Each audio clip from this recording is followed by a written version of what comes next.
স্বপ্ন দেখছেন, আল্লাহ স্বপ্ন দেখছেন দয়ার নবী রাহমাতুল লিল আলামিন মসজিদুন নববীতে ওয়াজ করছেন। এমন সময় বাবাজি এক মহিলা এসে বাবাজি মাথায় একটা বাবাজি খেজুর একটা ঝুড়িতে কিছু খেজুর নিয়ে এসে বললেন, ইয়া রাসূলুল্লাহ ইয়া হাবিবাল্লাহ হুজুর, এটা গাছের খেজুর, গ্রহণ করলে আমি খুশি হব। রাসূল গ্রহণ করলেন, মহিলা চলে গেল। এইবার বাবাজি ওই খেজুর থেকে বাবাজি উপস্থিত সাহাবীদের মাঝে নবী বন্টন শুরু করলেন। কাউকে একটা, কাউকে দুটো, কাউকে তিনটা দিচ্ছেন। এমন সময় উসমান গনি স্বপ্ন দেখছেন, রাসূল পাক সাল্লাল্লাহু আলাইহি ওয়াসাল্লাম স্বপ্নে আমাকে একটা দিলেন, যেই একটা দিলেন আমি মনে মনে করছি ইয়া রাসূলুল্লাহর একটা দিন বেয়াদবি হবে, আদবের খেলাফ হয়ে যাবে, যার জন্য রাসূলুল্লাহ স্বেচ্ছায় যেটা দিয়েছেন আর চাইলাম না। ঘুম ভেঙে গেল। মসজিদুন নববীতে নামাজ পড়তে গিয়ে দেখলাম দ্বিতীয় খলিফা আমিরুল মুমিনিন খলিফাতুল মুসলিমিন ওমর ফারুক রাদিয়াল্লাহু তাআলা আনহু তিনি ওয়াজ করছেন, ওমরের ওয়াজ হচ্ছে, আমি মজলিসে বসে পড়লাম, এটা বাস্তব। এমন সময় এক মহিলা মাথায় কিছু খেজুর নিয়ে হযরত আমিরুল মুমিনিনের কাছে হাজির হয়ে বললেন, এই আমিরুল মুমিনিন, এটা আমার গাছের খেজুর, এই খেজুর যদি গ্রহণ করতেন খুশি হতাম। হযরত উসমান গনি চিনতে পারলেন, আমি স্বপ্নে যোগে রাসূলুল্লাহর পাশে যে মহিলাটাকে আসতে দেখেছিলাম এটাই তো সেই মহিলা। আচ্ছা কি হয়, এসে খেজুর দিয়ে চলে গেলেন। হযরত আমিরুল মুমিনিন খলিফাতুল মুসলিমিন ওমর ফারুক রাদিয়াল্লাহু তাআলা আনহু খেজুরগুলি বন্টন করছেন, কাউকে একটা, কাউকে দুটো, কাউকে তিনটা দিচ্ছেন। এমন সময় বাবাজি উসমান গনির যখন পালা এলো, বাড়ি এলো, তখন হযরত বাবাজি আমিরুল মুমিনিন একটা খেজুর দিয়েছেন। এমন সময় এমত অবস্থায় উসমান গনি বলছেন, এটা বাস্তব। উসমান গনি তখন আর থাকতে পারলেন না, বলে ফেললেন, এই আমিরুল মুমিনিন, ভাই আমিরুল মুমিনিন, আমাকে একটা কেন, ওখানে দুটো দিচ্ছেন, কাউকে তিনটা, আমাকে একটা কেন, আমাকে আরেকটা খেজুর দিন।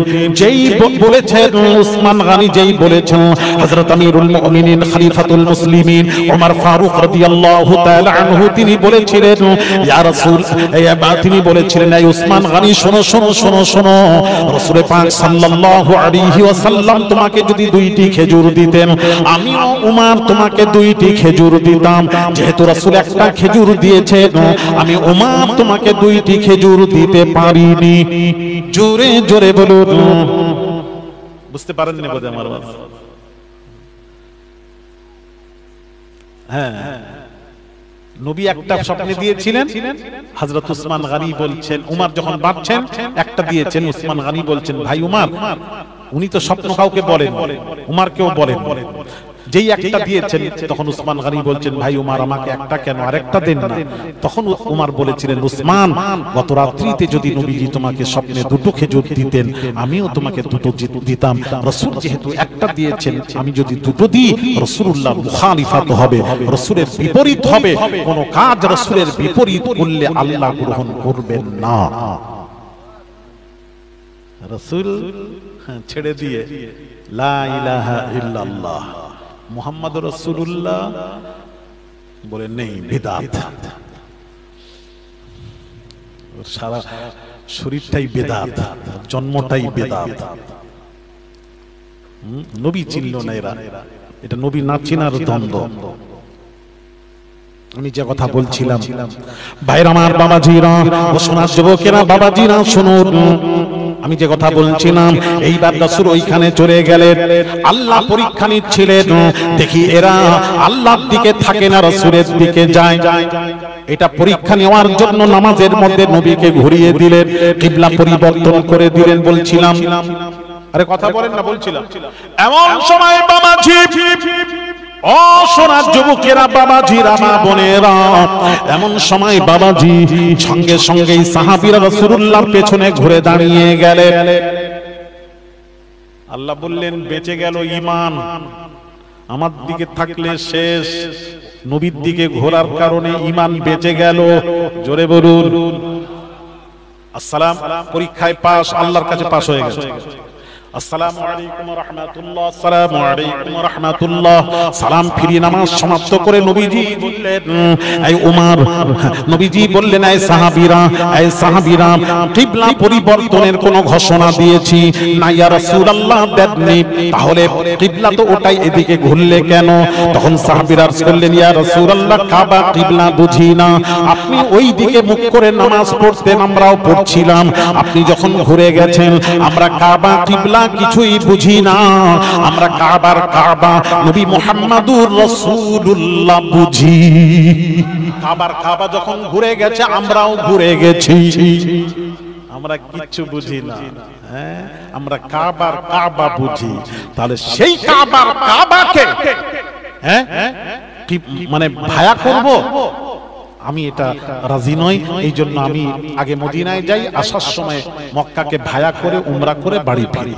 এটা আমার সিস্টেম, তো আমি এবারে মদিনায় গেলাম। মদিনা থেকে আমি এতে গেলাম কোথায় জানেন? বদর। এর আগেও গেছি, তবে একটা জিনিস আমার দেখার ছিল না, এবারে আমি নিয়ত করে গেছি যে না দেখে ফিরবো না। আমি এবারে যেতে দুবার বদরে গেছি। প্রথমবার চলে এলো গাড়ি নিয়ে, সকলের সাথে গেছিলাম, দেখতে পেলাম না। আমি দ্বিতীয়বার গাড়ি ভাড়া করে, একটা কার ভাড়া করে আমরা 5 জন বদরে গেছিলাম, 4 জন গাড়ি ভাড়া করে মদিনা থেকে বাবাজি বদরে গেলাম।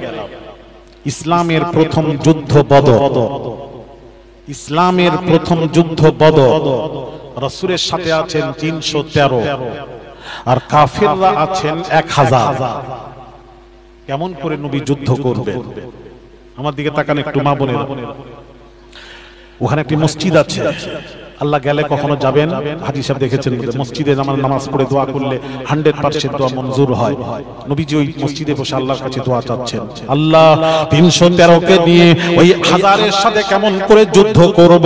এটা ইসলামের প্রথম যুদ্ধ, এটা ইসলামের প্রথম যুদ্ধ, কেমন করে যুদ্ধ করব? নবী দোয়া করছেন। ভাইরা আমার, মা বোনেরা, ও বাবাজিরা, শুনুন, নবীজি দোয়া করছেন, রব্বুল আলামিন আল্লাহ 313 কে নিয়ে আমি 1000-এর সাথে কেমন করে যুদ্ধ করব? ইসলামের প্রথম যুদ্ধ। আল্লাহর কাছে দোয়া চাচ্ছেন, আল্লাহকে বলছেন, আমার আল্লাহ পাক বলেন, বন্ধু চিন্তা করবেন না, আমি আল্লাহ ওয়াদা করেছি, আপনি যাতে রাজি আমি আল্লাহ তাতে রাজি। আমি আল্লাহ আপনাকে রাজি করাবো, খুশি করাবো, আপনাকে জয়ী করাবো। আপনি চিন্তা করবেন না। ভাইরা আমার, বাবাজিরা, এবার আল্লাহ পাক জিবরিল আমিনকে ডাক দিয়ে বলেন, এই নূরে মুজাসসাম জিবরিল, আমার হাবিব দোয়া করছে, 313 কে নিয়ে আমি 1000-এর সাথে কেমন করে যুদ্ধ করব? এটা ইসলামের প্রথম যুদ্ধ। আল্লাহ বললেন, জিবরিল যাও, চলে যাও। আমার হাবিব দোয়া করছে, আমার হাবিবকে জয়ী করতে হবে রে জিবরিল, যাও ফেরেশতাকে নিয়ে তুমি বদর প্রাঙ্গণে চলে যাও, বদরের যুদ্ধে চলে যাও। আমার হাবিবের সাথে, তার সঙ্গী সাথীর সাথে একত্রিত হয়ে যুদ্ধ করে আমার হাবিবকে জয়ী করতে হবে। আল্লাহ ফেরেশতাকে হুকুম করলেন, নূরে মুজাসসাম জিবরিল আমিন সমস্ত ফেরেশতাকে নিয়ে, বাবা সমস্ত ফেরেশতাকে নিয়ে বদরের প্রাঙ্গণে এলেন। একটা পাহাড়ে নামলেন, ওই পাহাড়ের নাম হলো জাবালে মালাইক। কি নাম বললাম? হ্যাঁ, জাবালে মালাইক। কারা দেখেছেন এই পাহাড়টি? হাত তোলেন। হাজী সাহেব দেখেছেন? যাও, হজের সময় তো যেতে দেয়নি। ঠিক, রাইট। ওটা উমরায় গেলে বদরে যেতে পারবে। এটা কিসের পাহাড় জানেন? কিসের? পাথরের পাহাড় দেখেছি আমরা, বরফের পাহাড় দেখেছি। এটা কিসের পাহাড় জানেন? মাটিরও উঁচু ঢিপি দেখেছি, পাহাড়ের মতন দেখেছি।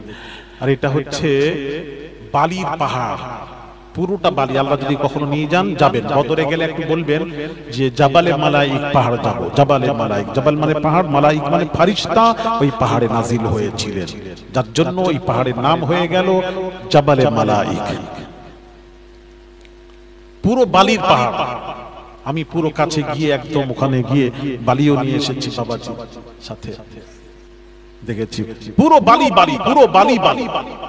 ওই পাহাড়ে কে ফেরেশতা নাজিল হয়েছিলেন, নাজিল হয়ে একত্রিত নবীর সাথে একত্রিত হয়ে সঙ্গী সাথীর সাথে একত্রিত হয়ে যুদ্ধ করে আল্লাহ তাআলা তার হাবিবকে জয়ী করেছিলেন।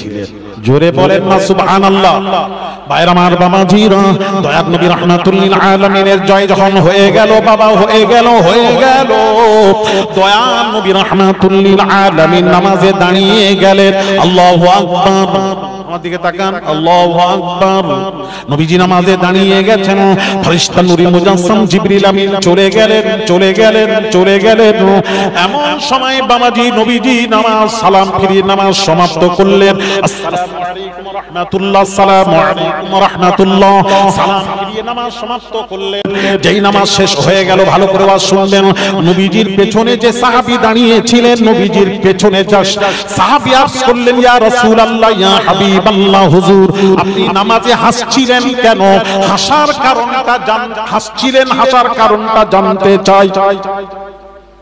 ইয়া রাসূলুল্লাহ, আপনি নামাজে হাসছিলেন, হাসার কারণটা জানতে চাই। এখানে আমার প্রশ্ন, আপনাদের তো একটা প্রশ্ন মনে যাচ্ছে না, আমার এখানে প্রশ্ন, ইমামের পেছনে যে সরাসরি পেছনে থাকবে সে কখনো ইমামের হাসি দেখা তার পক্ষে সম্ভব নয়। তাহলে এখানে একটা প্রশ্ন হলো, নবীর পেছনের সাহাবী নবীকে বলছেন, ইয়া রাসূলুল্লাহ আপনি নামাজে হাসছিলেন, হাসার কারণটা জানতে চাই। নবীর পেছনের সাহাবী নবীর হাসিটা কি করে দেখেছিলেন? প্রশ্ন নাম্বার 1। প্রশ্ন নাম্বার 2, নামাজের মধ্যে নবীজি হাসছিলেন কেন? আমি মনে মনে করে এসেছি এর উত্তরটা পাবো আমি, এটা আমি ভেবে এসেছি। যাক, আমি সময় দিচ্ছি, এখনই যদি কেউ পারেন তো বলেন আলহামদুলিল্লাহ, নাহলে আমি সময় দিচ্ছি। দুটোর মধ্যে একটা অন্তত আমাকে একটু আগান। বহু আস্ত শুনলে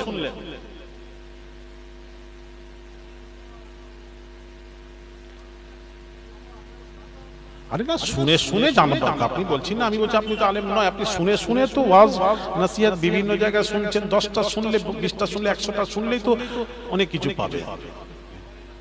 ওইগুলো করেননি না, তাহলে শুনেননি না, কথা বলেন না, শুনেননি। আর আমার কাছে শুনে আবার আমাকে শোনাবেন না, এই একটা আবার বদ অভ্যাস। আমার ওয়াজ শুনে আবার আমাকে শোনা, জিজ্ঞেস করি কোথায় ছিলেন, আমি না বিশ্বাস করে বলতে নেই, আমি গর্ব করছি না, শোনা গর্ব করি। গর্ব করলে কোন দিন আল্লাহ মিটিয়ে দিতেন। আমি গর্ব করছি না, আমি আল্লাহ শুকরিয়া আদায় করছি। আমি অনেক জিনিস আমি এখনো বাজারে ছাড়িনি, এখনো বলিনি।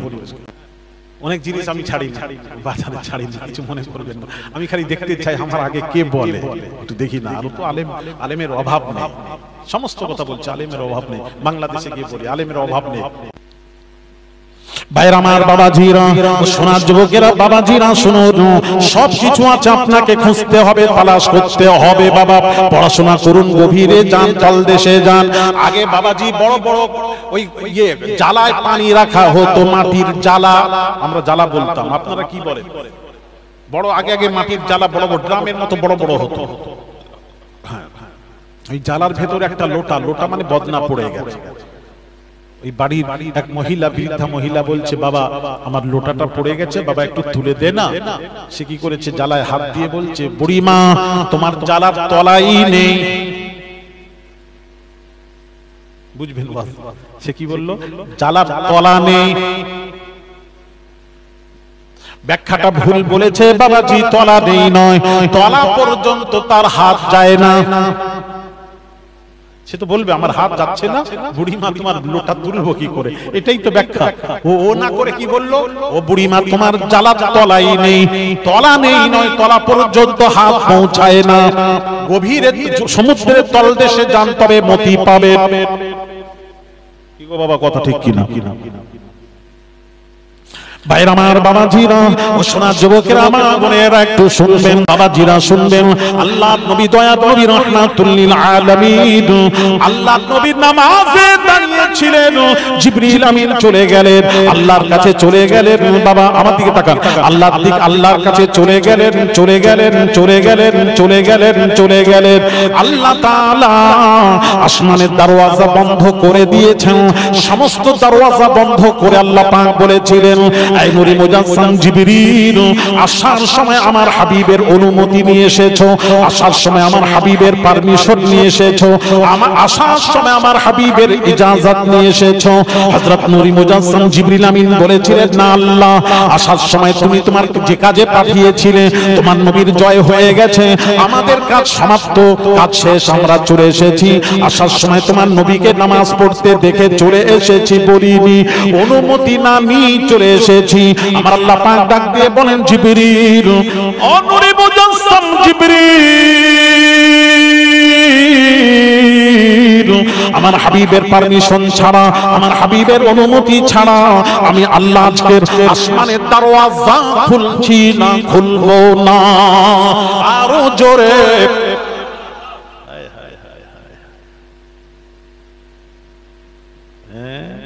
ওয়াজ বোঝেন নবী চেনেন নবী বুঝলে তো আপনি নবীর কদর করবেন আপনি যখন আমাকে চিনবেন একটা কথা বলি তখন তো আপনি আমাকে সম্মান করবেন ইজ্জত করবেন যখন চিনবেন আরে বাপরে নবীর বংশধর নবীজি বলছেন আমার বংশধরের তাজিব আমি রাসূলুল্লাহর তাজিব আমার নবীর বংশধরকে আমার বংশধরে যে বেইজ্জতি করলো সে রাসূলকে বেইজ্জতি করলো তখনই তো আপনি ইজ্জত করবেন ইজ্জত তো সবাই করবে না হযরত জুনায়েদ বাগদাদি ওলি হয়েছিলেন কি জন্য জানেন জুনায়েদ বাগদাদি আপনারা জানেন নাম করা কত বড় আল্লাহর ওলি ছিলেন জুনায়েদ বাগদাদি ওই জামানার উনি কুতুব আবদাল ছিলেন উনার জোড়া ছিল না মানে এত বড় আল্লাহর ওলি ছিলেন জুনায়েদ বাগদাদি যা বলতেন তাই হতো কাশফ হতো সবকিছু জানতে পারতেন আল্লাহ এত বড় আল্লাহর ওলি জুনায়েদ বাগদাদি ওলি হলেন কিভাবে ছোটবেলায় উনি ছোট অবস্থায় পাহলওয়ান ছিলেন উনাকে কেউ কুস্তিতে হারাতে পারত না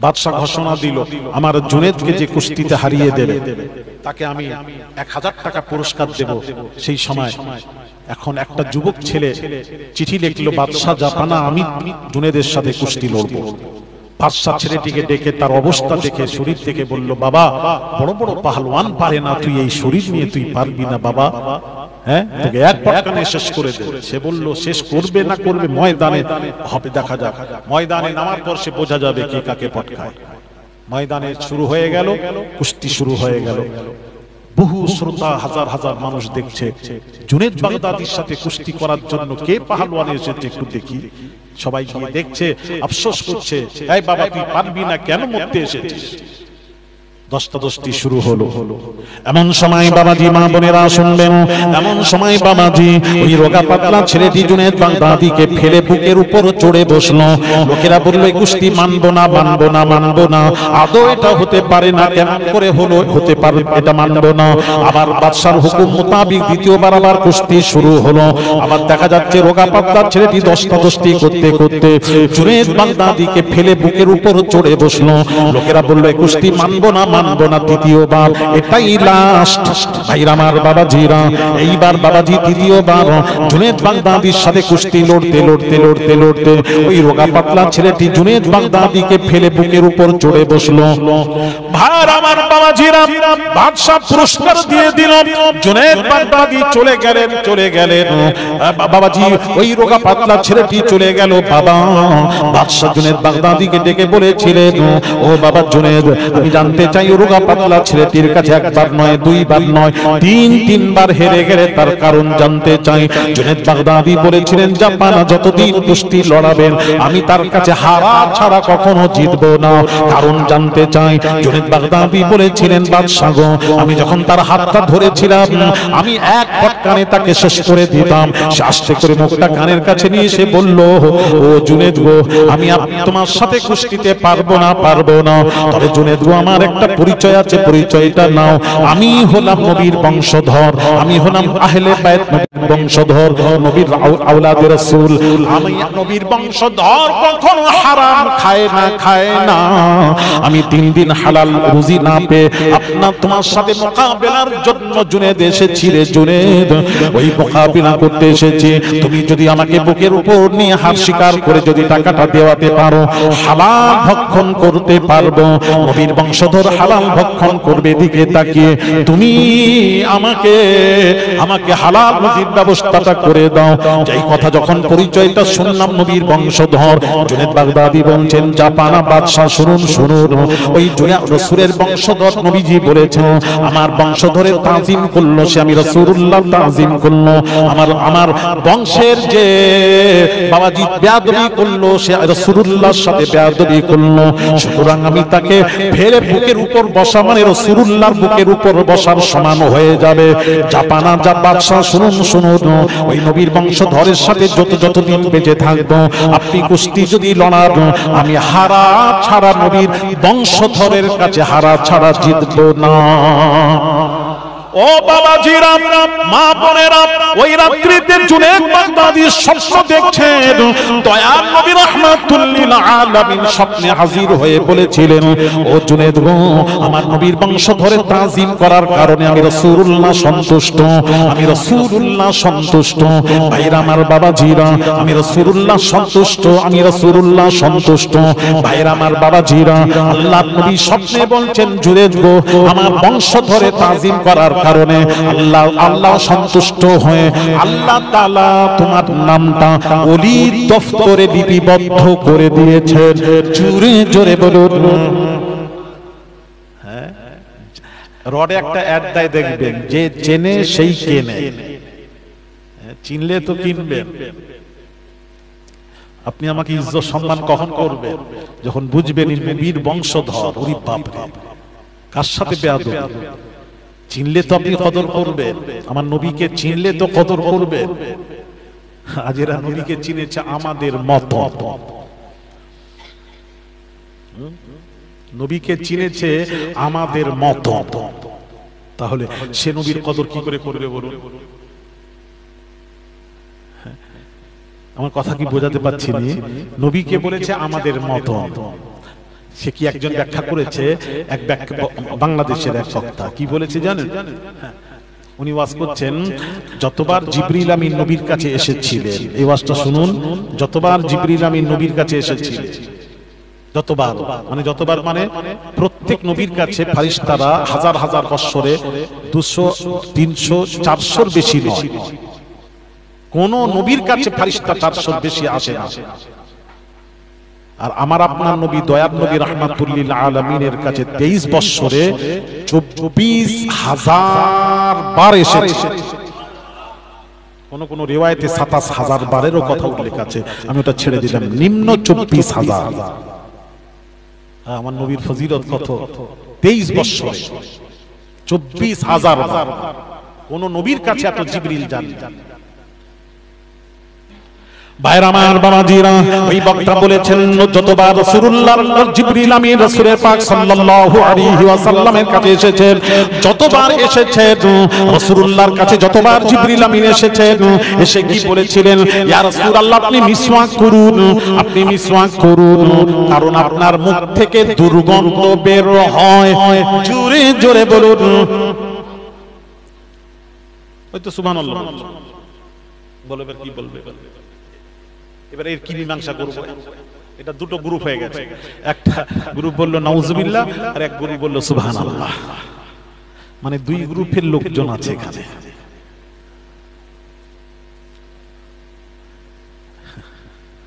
এই বাবা, এখানে নবীর মুখ থেকে দুর্গন্ধ বের হয়, এই জন্য নবীকে জিবরিল বলছেন বেশি করে মিসওয়াক করো। সুবহানাল্লাহ, তাই তো? কি হবে?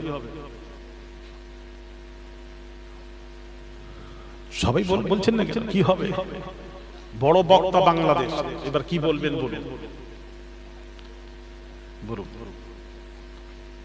এই তো ব্যাখ্যা, এই যে বলছিলেন না, ব্যাখ্যার মধ্যে পার্থক্য আছে, এগুলি আমরা বোঝাবো না। আমরা যদি না বোঝাই, ছেলেগুলা তো ইউটিউব দেখে দেখে তো বাবাজি নষ্ট হয়ে যাচ্ছে। যে বাংলাদেশের বড় বক্তা, আস্তাগফিরুল্লাহল আযীম। আমার নবীকে সাধারণের সাথে মিশিয়ে দিল বড় বক্তা। হ্যাঁ, নবীর মুখ থেকে দুর্গন্ধ বের হয়, বলল বড় বক্তা। আপনি কোনটা দেখে বড় বক্তা ভাবছেন? আপনি কি ওয়াজ বোঝেন না নাকি?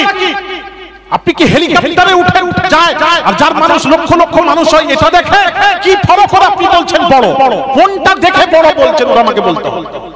কি ভাষা বলছে, কি ওয়াজ করছে? আল্লাহ কি আপনার বিবেক দেননি? বিবেকটা কাজে লাগান। আস্তাগফিরুল্লাহল আযীম, আস্তাগফিরুল্লাহল আযীম। নবীর মুখ থেকে দুর্গন্ধ বের হয়। ওয়াজ দেখছেন? তাহলে হাদিসটা শোনাই, শোনাবো শোনাবো। কথাও বলেন, আপনারা একদম ইয়ে হয়ে গেছে। একটু বলি না, শুনেন না, একটু আকীদা ঠিক করেন না। শোনা জানি জানি আমার ওয়াজ ভালো লাগছে না আপনাদের, আমি তো বুঝতে পারছি। ভালো ভালো লাগছে? আর কিছু বুঝতে পারছেন? হ্যাঁ, তাহলে ঠিক আছে। ওই যে যে চলে এসেছি যখন আবার বুঝাবুঝির কি আছে? যখন চলে যাচ্ছি আগে তখন স্টপ করলেন না কেন? কোনটা কোনটা? হ্যাঁ হ্যাঁ, হ্যাঁ, চলে এসেছি তো। তখন কোথায় ছিলেন আপনি? না না, তখন বললেন এই কথাটা, এখন বললেন, তখন কোথায় ছিলেন? কি বলছি? আমি আর পেছন দিকে ফিরে যাব। আগাচ্ছে, আগাতে দেন, আর পিছন দিকে করেন। হ্যাঁ, পরে আবার হবে ইনশাআল্লাহ। আবার যখন আসবো আবার জিজ্ঞেস করবেন, বলবো, অসুবিধা কি? দোয়া করেন আবার যেন আসতে পারি, সম্পর্ক ঠিক রাখেন। ভাইরা আমার, বাবাজিরা, ব্যাখ্যাটা শুনুন কিভাবে ব্যাখ্যা করছেন। ভাইরা আমার, বাবাজিরা, মা বোনেরা, আব্দুল মুত্তালিব নবীজির দাদা।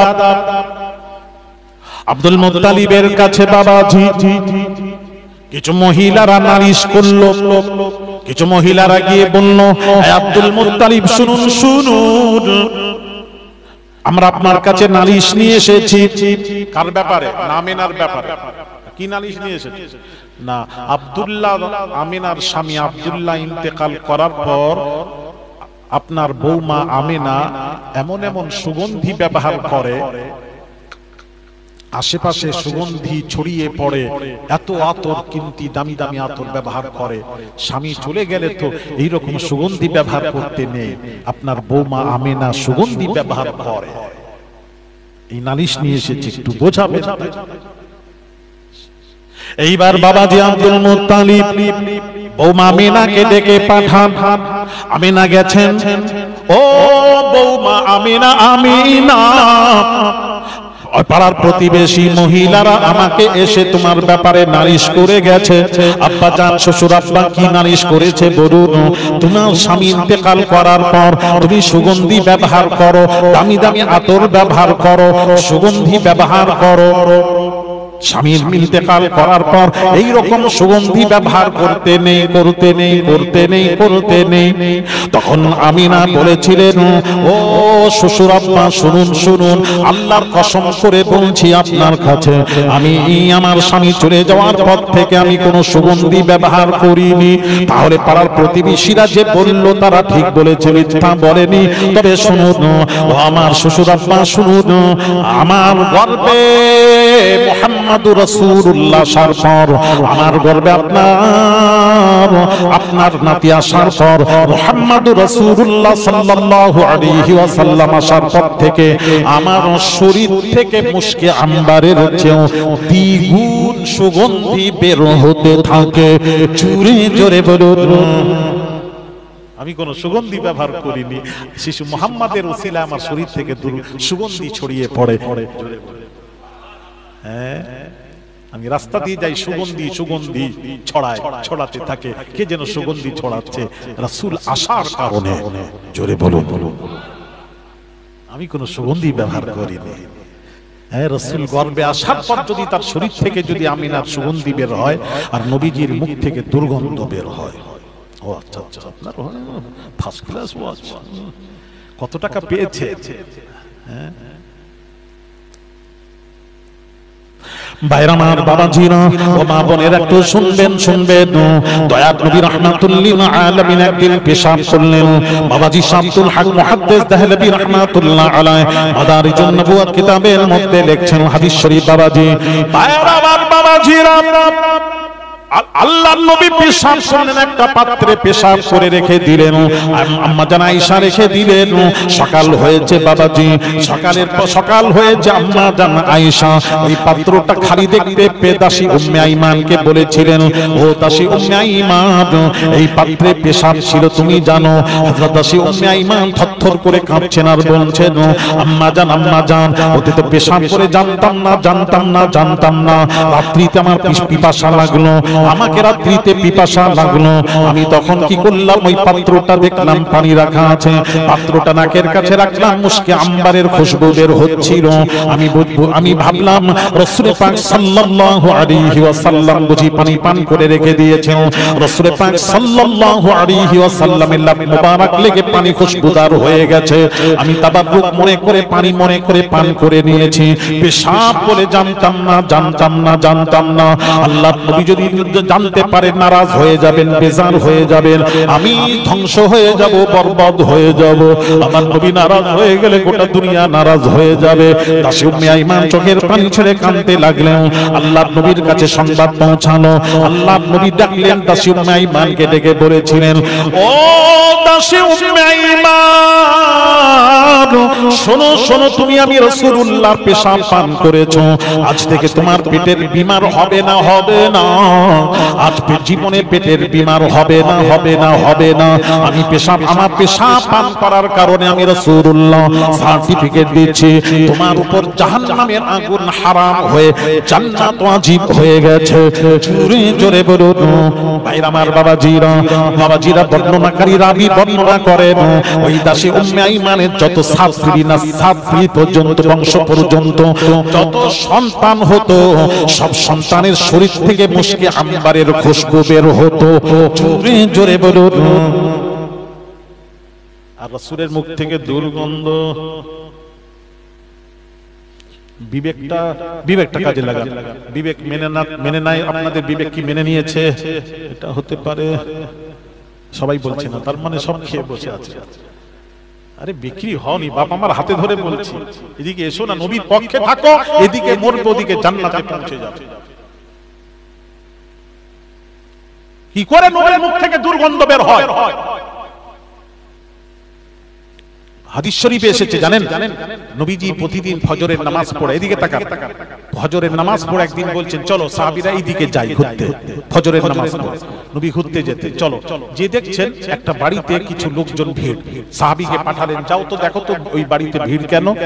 যে দেখছেন গিয়ে বলছেন, বা কি হচ্ছে? না আমার মেয়ের বিয়ে হচ্ছে। না আপনি কি ব্যাপার? না রাসূল পাঠিয়েছেন, দেখে আসো। রাসূল পাঠিয়েছেন। তখন সাহাবীরা, গরীব সাহাবী ছিলেন তো, ছুটে গিয়ে বলছেন, ইয়া রাসূলুল্লাহ। কোথায় রাসূল? ওই তো। ছুটে গিয়ে বলছেন, ইয়া রাসূলুল্লাহ উপস্থিত, দাওয়াত গ্রহণ করুন। আপনি যখন, আপনাকে দাওয়াত এই জন্য দিইনি, আপনি যখন দাওয়াতে যান সাহাবীদেরকে সঙ্গে নিয়ে যান। আমি গরীব সাহাবী, কি মেহমানদারি করব? বেয়াদবি যদি হয়ে যায় ধ্বংস হয়ে যাবে, যার জন্য দাওয়াত করতে পারিনি। ইয়া রাসূলুল্লাহ আপনি যখন আমার ঘরের সম্মুখে এসেছেন, একটু আমার ঘরে যদি উপস্থিত দাওয়াত গ্রহণ করে যেতেন খুশি হতাম। রাসূল উপস্থিত দাওয়াত গ্রহণ করে পৌঁছালেন। এই জন্য উপস্থিত দাওয়াত গ্রহণ করা এটা নবীর সুন্নাত। আর আমাদের দেশে কি হয়? উল্টো। ছেলের বিয়ে হবে, দাওয়াত যদি 1 সপ্তাহ 10 দিন আগে যদি না দেয়, যদি যেদিন বিয়ে তার একদিন বা সেই দিন দেয়, আপনারা দাওয়াত নেবেন তো নেন তো। এই দেশে নিয়ম কি? নেবেন না? কতদিন আগে দিতে হবে? 1 সপ্তাহ আগে করে। আচ্ছা আচ্ছা।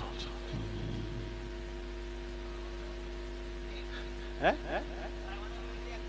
ধরা বাঁধা বিয়ে হলে একদিন, সে তো ধরা বাঁধা হলে তা দাওয়াত করে, আবার ধরা বাঁধা আবার দাওয়াত হয়, ওটা দাওয়াত হয়নি। আমি দাওয়াত করে যেটা অনুষ্ঠান করে ভালোভাবে যেটা বিয়ে হয়, সেটার দাওয়াত কতদিন আগে দিতে হয়? 1 সপ্তাহ, কম নিম্ন 1 সপ্তাহ। আর যেদিন বিয়ে সেই দিন যদি দাওয়াত দেয়, জানি না, এই জন্য জানতে হবে সব জিনিস। উপস্থিত দাওয়াত গ্রহণ করা নবীর সুন্নাত। কেউ যদি উপস্থিত দাওয়াত গ্রহণ করে, যেদিন বিয়ে সেই দিন এলো, আসতে পারেনি, যদি বলে আপনি দাওয়াত গ্রহণ করে যাবেন, একটা নবীর সুন্নাত জিন্দা হবে। জোরে বলুন। হ্যাঁ সোনা, নবীর সুন্নাত জিন্দা করুন বর্তমান সময়। হ্যাঁ, একটা সুন্নাত জিন্দা করুন। আপনি পানি পান করেন, পানি দিলে আমরা দাঁড়িয়ে দাঁড়িয়ে পানি পান করি, দাঁড়াবেন না। বাম হাতে পানি গ্লাস ধরবেন না, ডান হাতে ধরবেন, বসবেন, 3 শ্বাসে পানি পান করবেন। তাহলে কি হবে? কি হবে? তার নবীর সুন্নাত জিন্দা হবে। তাহলে এক গ্লাস পানিটা ইবাদতে পরিণত হয়ে যাবে। যখন নবীর সুন্নাত যখন এন্ড হয়ে যায়, ওটা ইবাদত হয়ে যায়, ইবাদত হয়ে যায়। এক গ্লাস পানিটাকে ইবাদত বানিয়ে নেন, ইবাদত বানিয়ে নেন। তাহলে রাসূল যেভাবে ইবাদত বানাতে গেলে, রাসূল যেভাবে পানি পান করেছেন, সেইভাবে যদি আপনি পানি পান করেন, পৃথিবীর কোন মুসলমান যদি পানি পান করে, রাসূলের সুন্নাত জিন্দা হবে। এক গ্লাস পানিটা ইবাদতে পরিণত হয়ে যাবে। নবী সুন্নাত জিন্দা করুন। নবী যেভাবে বসেছেন, খেয়েছেন, ওইভাবে খান। নবী যেভাবে ঘুমাতেন, সেইভাবে ঘুমান। ডান কাওয়াটে এইভাবে ঘুমান। রাসূল যেভাবে চুল কেটেছেন, চুল মোবারক, আপনি ওইভাবে চুল কাটুন। আর এখনকার ছেলেরা চুল, বাবারে,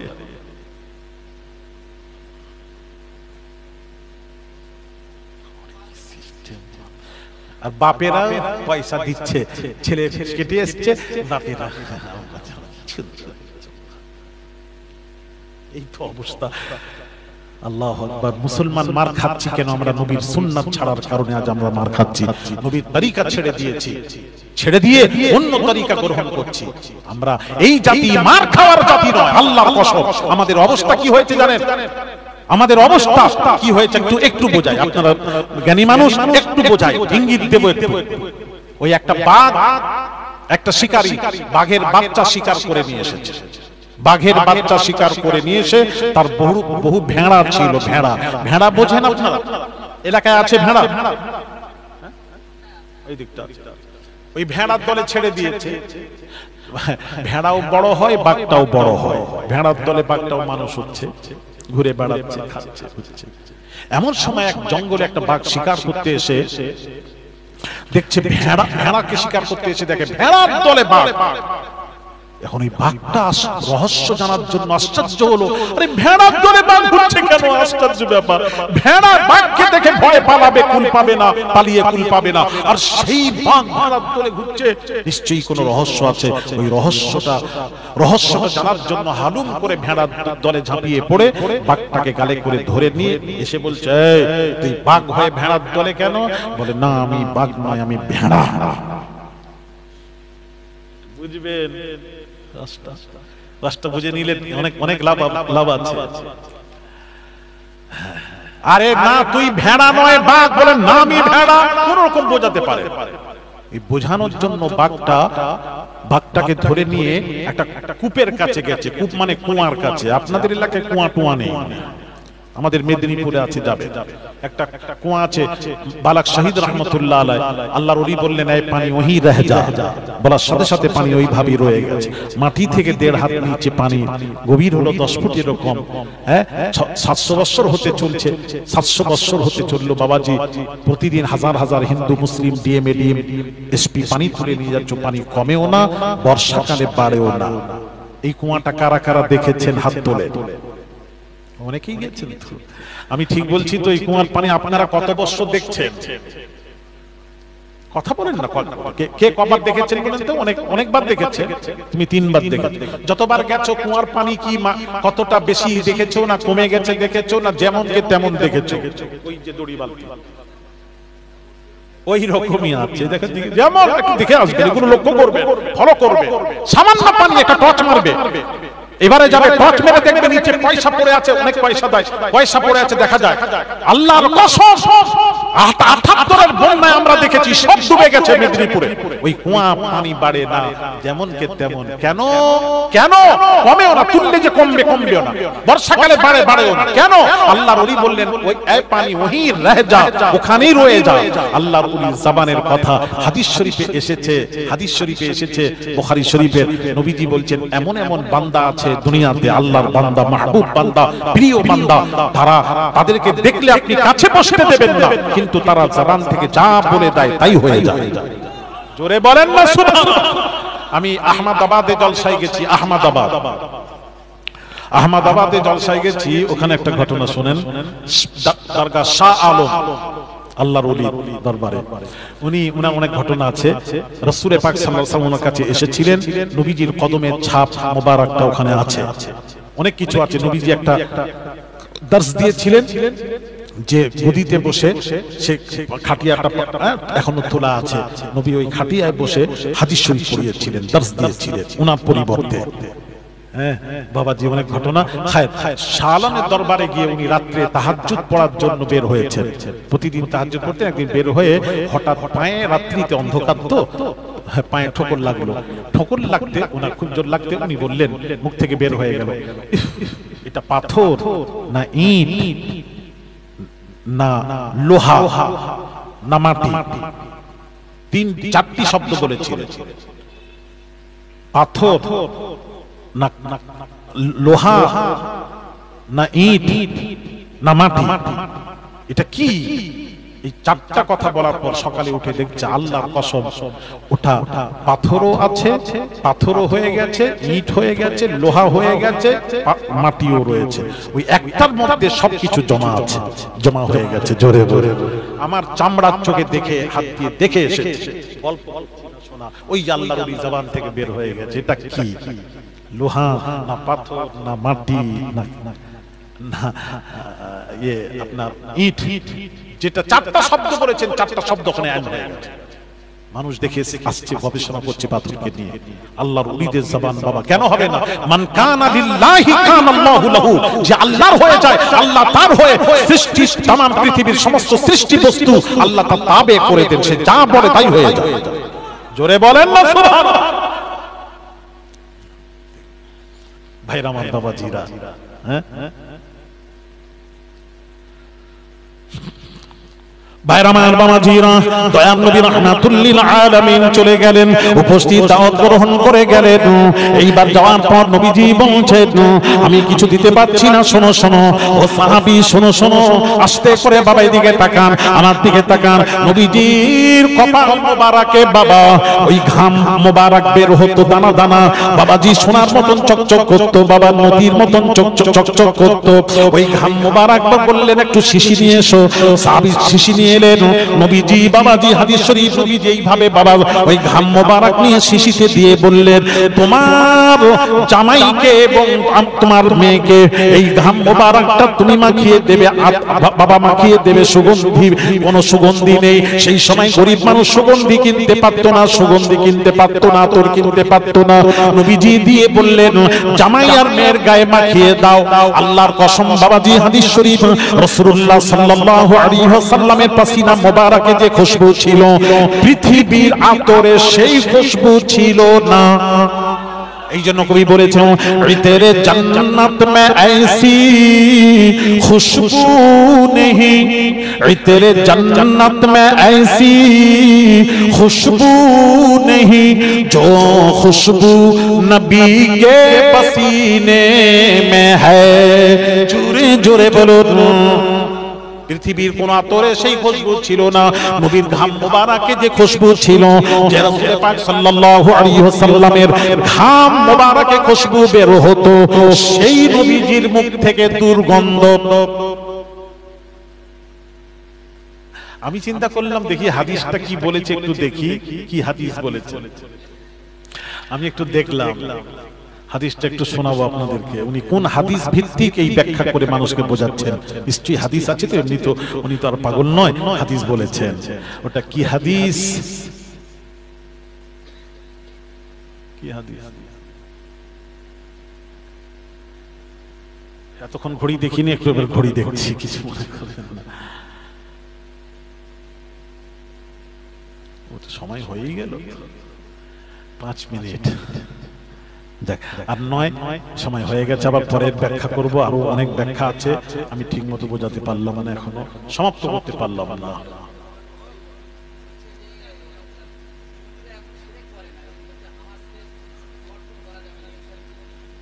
ওর কথা বাদ দাও না, কিছু বলছে। হ্যাঁ, একটু বলবো, তুমি একা শুনবে বলছো তো? আচ্ছা আচ্ছা, একটু শুনেন। উনি যে হাদিসটা বলেছেন, হাদিসটা কতটুকু সহি একটু আমাদের জানতে হবে না? একটু জেনে নি। এই দেখেন, আমার দিকে তাকান, দেখি হাদিসটা, দেখি মনে আছে কিনা করাই।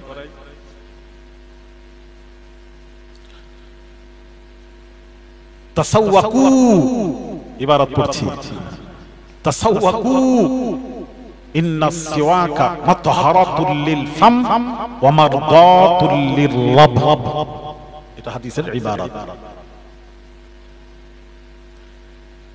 জিবরিল আমিন রাসূলের কাছে এসে বললেন, কি বললেন জানেন? মা জাআনি জিবরিল, জিবরিল রাসূলের কাছে এসে বলছেন, কি বলছেন? মিসওয়াক করেন, মিসওয়াক করেন। মিসওয়াক দুইটি জিনিস, মিসওয়াক করলে দুইটি ফায়দা হয়, উপকার হয়, দুইটি ফায়দা উপকার হয় মিসওয়াক করলে। একটা হলো মাতহারাতুল লিল ফাম, মুখের দুর্গন্ধ দূর হয়। দুই নম্বর হলো ওমারদাতুল লিররাব, দুইটি উপকার আছে, ফায়দা আছে। একটা হলো মুখের দুর্গন্ধ দূর হয়, ওমারদাতুল লিররাব, আল্লাহর সন্তুষ্টি লাভ হয়। জোরে বলুন, আল্লাহর সন্তুষ্টি অর্জিত হয় যদি আপনি মিসওয়াক করেন, আল্লাহর সন্তুষ্টি লাভ হয়, আল্লাহ খুশি হন মিসওয়াক করলে। দুইটি আপনার মিসওয়াক করলে দুইটি উপকার আছে, মুখের দুর্গন্ধ, আল্লাহ সন্তুষ্টি লাভ। বেশি করে মিসওয়াক করুন। এটা নবীকে হাদিস অনুযায়ী যদি আমি ধরি, হাদিসের ইবারত কি? তাসাওয়াকু, এটা বহুবচন, জামাত সিগা, জামাত সিগা বলা হয়েছে। আর রাসূলকে যদি একা বলা হতো তাহলে বলা হতো তাসাওয়াক, নবী আপনি মিসওয়াক করুন। এটা রাসূলকে বলা হচ্ছে না, এটা বহুবচন, বহুবচন। তার রাসূলকে দিয়ে উম্মতকে শেখানো হচ্ছে, মুস্তাফা হাবিব আপনার উপর তো আমি ওহী নাযিল করব, এবার আপনি এবার তাদেরকে শিক্ষা দেবেন। এই শিক্ষাটা আসলে আপনার নয়, আপনাকে দিয়ে উম্মতের শিক্ষা, উম্মতের মুখ থেকে দুর্গন্ধ বের হয়, তাদেরকে মিসওয়াক করতে বলুন, আর আল্লাহর সন্তুষ্টি লাভ হয়, ওটা বলুন। দুইটি লাভ আছে, সন্তুষ্টি লাভ হয় আর আল্লাহর সন্তুষ্টি অর্জিত হয় বাবাজি। ওটা তো উম্মতকে শেখানোর জন্য রাসূলকে বলা হয়েছে, এটা রাসূলকে কোথায় বলা হলো? আর রাসূলের উপর তো এই জন্য অন্য নবী, আমাদের নবীর মধ্যে পার্থক্য, সব নবী আল্লাহকে রাজি করার, সব নবী আল্লাহকে রাজি করার, আর আল্লাহ স্বয়ং তার হাবিব মুহাম্মদকে রাজি করার। আল্লাহ বলেন আমার হাবিব যাতে রাজি, আমি আল্লাহ তাতে রাজি।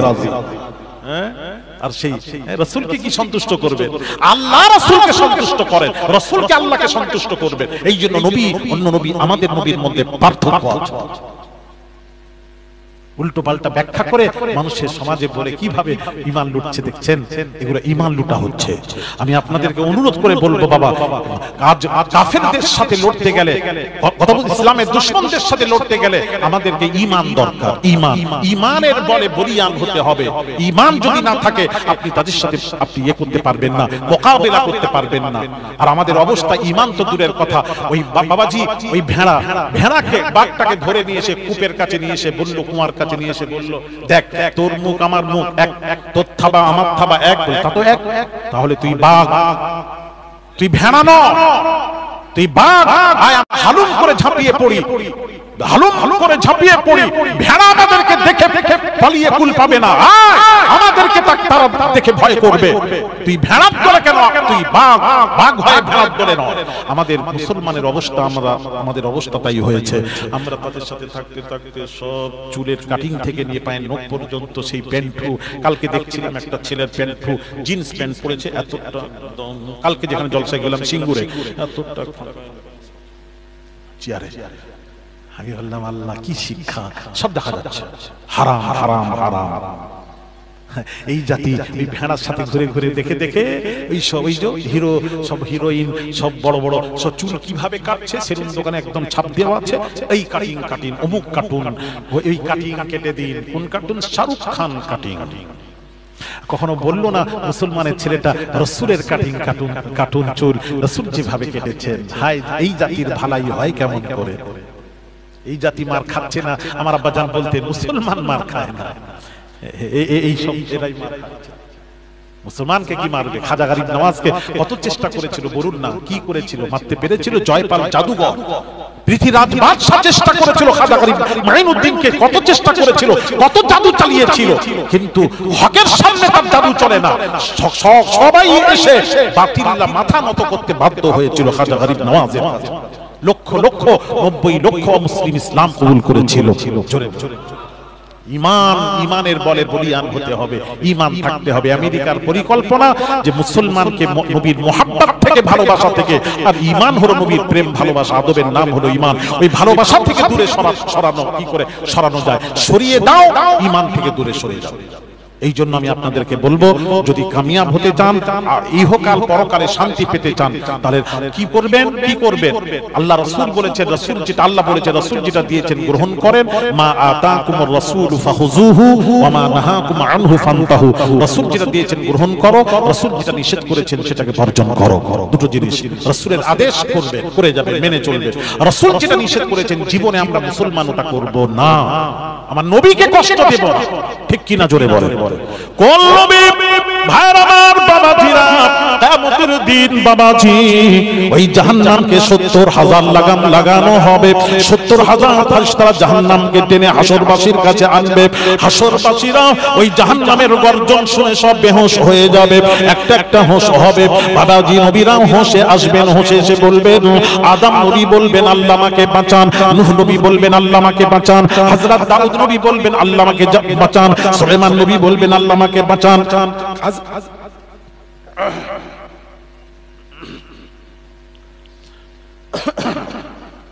ইউসুফ নবী বলবেন আল্লাহ আমাকে বাঁচান, ইয়াকুব নবী বলবেন আল্লাহ আমাকে জাহান্নাম থেকে বাঁচান। সব নবীরা, ঈসা নবী বলবেন আল্লাহ আমাকে বাঁচান। আমার আপনার নবী বলবেন আল্লাহ আমাকে নয়, আমার গুনাহগার উম্মতগুলিকে জাহান্নাম থেকে বাঁচিয়ে নিন। সেই নবীকে ভুলে যান কি করে? সেই নবী কিয়ামতের দিন আমাদের হাত ধরে জান্নাতে পৌঁছাবে। সেই নবীর সুপারিশে আমরা জান্নাতে যাব। সব নবী মুখ ফিরিয়ে নেবে, আমাদের নবী আমাদের সুপারিশ করে জান্নাতে নেবে। সেই নবীর অনুসরণ করো বাবা, সেই নবীর সুন্নাতকে জিন্দা করে। রাসূল পাক সাল্লাল্লাহু আলাইহি ওয়াসাল্লাম বলেছেন, عن ابي هريره رضي الله تعالى عنه قال قال رسول الله صلى الله عليه وسلم من تمسك بسنتي عند فساد امتي فله اجر 100 شهيد। এমন এক সময় আসবে, সে সময় আমার উম্মতেরা সুন্নাতের উপর আমল করবে না। সেই সময় যদি আমার উম্মত একটা একটা সুন্নাতকে জিন্দা করে যদি মরতে পারে, 100 শহীদ, সে যখন মারা যাবে 100 শহীদের দরজা আল্লাহ তাকে দান করে দেবে। 100 শহীদের দরজা। রাসূলের সুন্নাতকে জিন্দা করুন। শোনা, নবী যেভাবে দাঁড়িয়ে রেখেছেন আপনি দাঁড়িয়ে রাখুন। নবী যেভাবে নামাজ পড়েছেন সেইভাবে নামাজ পড়ুন। নবী যেভাবে খাওয়া দাওয়া করেছেন আপনি সেইভাবে খান। নবী যেভাবে চুল মোবারক কেটেছেন আপনি চুল মোবারক ওইভাবে কাটুন যেভাবে রাসূল কেটেছেন। আমরা নবীকে ফলো করব, পৃথিবীর কোনো মানুষকে দেখব না সে কিভাবে চুল কাটে, কিভাবে ঘুমায়, কিভাবে খায়। আমরা ফলো করব মুসলমান নবীকে। একটা কথা বলতে দেখেন, কাকে ফলো করব? কাকে? সবাই বলবেন না? আমরা কাকে ফলো করবে? মুসলমান পৃথিবীর আমরা রাসূলকে ফলো করব, রাসূলকে ফলো করব, রাসূলের সুন্নাতকে জিন্দা করব, নবীকে ভালোবাসবো। সকল ভালোবাসার উপরে রাসূলের ভালোবাসা থাকবে, তবেই তো রাসূল গ্রহণ করবেন কিয়ামতের দিন। এই জন্য বর্তমান বাবাজি খুব বুঝে শুনে চলবেন, খুব বুঝে শুনে চলবেন। ঈমান আনলে হবে না। একটা কথা বলি, আমরা ঈমান এনেছি, ঈমান আনলে হবে না। ঈমান আনার পর ঈমানের উপর টিকে থাকতে হবে শেষ পর্যন্ত। টিকে থাকাটাই হলো মূল জিনিস। ঈমান আনলে হবে না, ঈমান এনে ঈমানের উপর শেষ পর্যন্ত টিকে থাকাটাই মূল জিনিস। নবীজি বলেছেন, মান কানা আখিরু কালামিহি মিনাদ দুনিয়া লা ইলাহা ইল্লাল্লাহু দাখালাল জান্নাহ। যার শেষ কথা কি হবে লা ইলাহা ইল্লাল্লাহু মুহাম্মাদুর রাসূলুল্লাহ, সে বেশক আল্লাহর জান্নাতি, বেশক আল্লাহর জান্নাতি। তো শেষ কথাটি যদি কলেমা নসিব হয় তাহলে নূরুন আলা নূর, আর যদি কলমা নসিব না হয় তাহলে সব বেকার জীবনটা। চার ইমামের এক ইমাম, ইমামে আযম আবু হানিফা রাহমাতুল্লাহ আলাইহি, তাকে এক বুড়ি প্রশ্ন করলো, হুজুর আমার একটা প্রশ্ন, আপনি বড় বড় মাসলা হাল করেছেন, আপনি বড় বড় সমস্যার সমাধান দিয়েছেন, আমার একটা সমস্যার সমাধান দেবেন, একটা মাসআলা বলবেন। হুজুর বলুন, আমার একটা বকরি আছে, এই বকরির দাড়ি ভালো না আপনার দাড়ি ভালো? প্রশ্নটা শুনুন, আমার বকরির দাড়ি ভালো না আপনার দাড়ি ভালো? হায় হায়। চার ইমামের এক ইমাম, ইমামে আযম আবু হানিফা রাহমাতুল্লাহ আলাইহি, নুমান বিন সাবিত আবু হানিফা রাহমাতুল্লাহ আলাইহি, তিনি বলেছিলেন, ও বুড়িমা বুড়িমা বুড়িমা, তোমার প্রশ্নের উত্তর আমি কিছুদিন পরে দেব। দিলেন না উত্তর? সাথে ভালো করে বুঝবেন ওয়াজ, কিছুদিন পরে দেব। বুড়ি চলে গেল। কিছুদিন পর ইমামে আযম আবু হানিফা ইন্তেকাল করলেন, আল্লাহর হুকুম হলো ইন্তেকাল করলেন। লাশ নিয়ে যাওয়া হচ্ছে, বহু মানুষের ভিড়, ছুটে বুড়ি দেখে ছুটে এসেছে, কে মারা গেছে? আরে নু'মান বিন সাবিত আবু হানিফা ইন্তেকাল করেছেন। দাঁড়িয়ে যান, উনাকে আমি অনেক প্রশ্ন করেছি, উনাকে একটা প্রশ্ন করেছিলাম, উনি ওয়াদা করেছিলেন আমি উত্তর দেব, আর আমার বিশ্বাস তিনি আল্লাহর ওলি। ওলিরা কখনো ওয়াদা খেলাফ করেন না। ওয়াদা খেলাফ কারা করে? মুনাফিক। এটা মুনাফিকের চিহ্ন হচ্ছে ওয়াদা করে ওয়াদা ভঙ্গ করে। আপনাদের এলাকায় বোধহয় ওয়াদা খেলাফকারী একটাও নেই মনে হয়, এই এলাকায় বোধহয়। যাক মাশাআল্লাহ, ছেলেরা চুপ আছে, মানে নেই, থাকলে বলতো যে না হুজুর আছে। যাক আলহামদুলিল্লাহ, খুব ভালো এলাকা, আল্লাহ আরো ভালো রাখুক। ওয়াদা করে ওয়াদা খেলাফ করবেন না। তো এমন সময় আহারে আল্লাহ নু'মান বিন সাবিত আবু হানিফাকে এমন আল্লাহর কাছে উনি প্রিয় হয়েছেন, এত কবুল গ্রহণযোগ্য তিনি, আল্লাহর কসম প্রতিদিন বাবাজি 700 রাকাত নফল নামাজ আদায় করতেন। ইমামে আযম আবু হানিফা রাহমাতুল্লাহ আলাইহি এশার ওযুতে 40 বছর ফজরের নামাজ আদায় করেছেন। ইমামে আযম আবু হানিফা রাহমাতুল্লাহ আলাইহি তিনি বলেন, মানুষ যখন ওযু করে ওযুর পানিগুলি ঝরে, কি গুনাহগুলি ঝরছে, আমি নু'মান বিন সাবিত আবু হানিফা গুনাহগুলি দেখতে পাই। আমি নু'মান বিন সাবিত আবু হানিফা ড্রেনে পানি গেলে পানি দেখে বলে দিতে পারি কোনটা মুমিন মুসলমান, বা পানি দেখে বলে দিতে পারি কোনটা পাক পানি কোনটা নাপাক পানি। মসজিদে যারা নামাজ পড়ে নামাজের জুতো দেখে বলে দিতে পারি কোনটা মুমিন মুসলমানের জুতো কোনটা মুনাফিকের জুতো। ভাইরা আমার, বাবাজিরা, সেই নু'মান বিন সাবিত আবু হানিফাকে আল্লাহ রাব্বুল আলামিন জীবিত করলেন। আল্লাহ জীবিত করলেন, খাটিয়ার উপর বসে বললেন, ও বুড়িমা বুড়িমা বুড়িমা, আল্লাহ বাবাজি ওলিকে বেইজ্জতি করাবেন না। জীবিত করলেন। ইমামে আযম জীবিত হয়ে বললেন, বুড়িমা বুড়িমা বুড়িমা বুড়িমা, আপনার প্রশ্নের উত্তরটা শুনে নিন। আপনার বকরির চেয়ে আমার দাড়ি অনেক ভালো। তখন বুড়ি বলেছিলেন, এই নু'মান বিন সাবিত আবু হানিফা যেদিন বলেছিলাম সেই দিন এই উত্তরটা দিতে পারতেন। নু'মান বিন সাবিত আবু হানিফা বলেছিলেন, ও বুড়িমা বুড়িমা বুড়িমা, আমি জানতাম না আমার ঈমানের সাথে মৃত্যু হবে কি হবে না, তা আমি জানতাম না, তাই বলতে পারিনি। মৃত্যুর পর দেখলাম আল্লাহ তাআলা আমাকে ঈমানি মৃত্যু নসিব করেছেন। সুতরাং বুড়িমা, তোমার বকরির চেয়ে ঈমানদারের দাড়ি অনেক ভালো। আরেকটু জোরে, ও শোনা গো, তাহলে শেষটা কবে আমাদের কি হবে আমরাও বলতে পারবো না। যার শেষ ভালো তার সব ভালো। এই জন্য বাবাজি একটা কথা বলে যাই, কলেমা পড়েছি, ঈমান এনেছি, ঈমান আনাটা বড় কথা নয়, ঈমান এনে ঈমানের উপর শেষ পর্যন্ত টিকে থাকাটাই হলো মূল জিনিস। যাক বাবাজি, আমি আপনাদেরকে বলবো ঈমানের উপর টিকে থাকার চেষ্টা করবেন। রাজি আছেন? আরে কথা বলেন না। হ্যাঁ, ঈমানের উপর মজবুত থাকবেন শেষ পর্যন্ত। আল্লাহ আপনাদের আমাদের তৌফিক দান করেন। জোরে বলি আমিন। কখন ডাক আসবে চলে যেতে হবে, আমাদের মৃত্যু রাসূলের মৃত্যু আলাদা। কথা বুঝতে পেরেছেন? আলাদা, আমাদের চলে যাবে বাবাজি সেই কবরে রাখার পর বাবাজি সেই কবর ছাড়বে না, চতুর্দিকে বাবাজি আযাব দিতে থাকবে, বাবা আযাব দিতে থাকবে। বাবাজি সেই কবর থেকে, আযাবুল কবর থেকে বাঁচার জন্য বলছি বাবা ঠিকভাবে চলাফেরা করুন, ঈমান নিয়ে চলাফেরা করুন, নামাজ রোজা করবেন, ঈমান কলেমা পড়েছি, ঈমান এনেছি, ঈমান আনার পর আকীদা ঠিক রেখে নামাজ পড়বেন, 5 ওয়াক্ত ফরজ নামাজ পড়বেন, রোজা ফরজ রোজা রাখবেন, হজ ফরজ হলে করবেন, যাকাত দেবেন, ভালোভাবে চলাফেরা করবেন, হিংসা কিনা বুগজ পরনিন্দা পরচর্চা থেকে বাঁচার চেষ্টা করুন। অহংকার তাকাব্বুর রিয়া হাসাদ আল্লাহ পছন্দ করেন না, এগুলি থেকে বাঁচার চেষ্টা করবেন। আর এমন ভাবে চলাফেরা করবেন আকাশের নিচে জমিনের উপরে আমার মতো পাপিষ্ট গুনাহগার একটাও নেই, এইভাবে চলাফেরা করবেন। নিজেকে সবচেয়ে পাপিষ্ট মনে করুন, নিজেকে গুনাহগার মনে করুন, পরের ভুল ধরবেন না। নিজের ভুলটা কোথায় আছে, যে নিজের ভুল ধরে সেই হলো জ্ঞান। এই জন্য খুব বুঝে শুনে মা বোনেরা চলাফেরা করবেন, কারণ গীবত পরনিন্দা পরচর্চা করবেন না। কথা বুঝতে পেরেছেন? এগুলো খেয়াল রাখবেন। মানুষ মরে গেলে আমরা তার নামে অনেক কিছু বলি, খবরদার বলবেন না বাবা করেছে চলে গেছে তাকে মাফ করে দেন, ক্ষমা করে দেন। হ্যাঁ চলে গেছে, আমরা কিতাবে পড়েছি মুরদারা বাবাদি ইয়াদমাকুন, মরে গেলে তার খারাপটাকে নিয়ে আলোচনা না করে জীবনে সে ভালো কি করেছে ভালোটাকে নিয়ে আলোচনা করবে। কারণ হাদিস শরীফ 10 জন যাহাকে ভালো বলে আল্লাহ তাহাকে ভালো বলেন, 10 জন যাহাকে ভালো বলে না আমার আল্লাহ তাহাকে ভালো বলে না।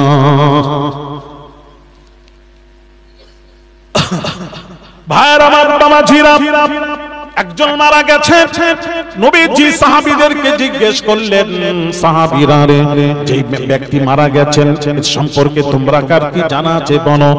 সমস্ত জনগণ বলতে লাগলো ইয়া রাসূলুল্লাহ এর মতো খারাপ মানুষ আর হয় না।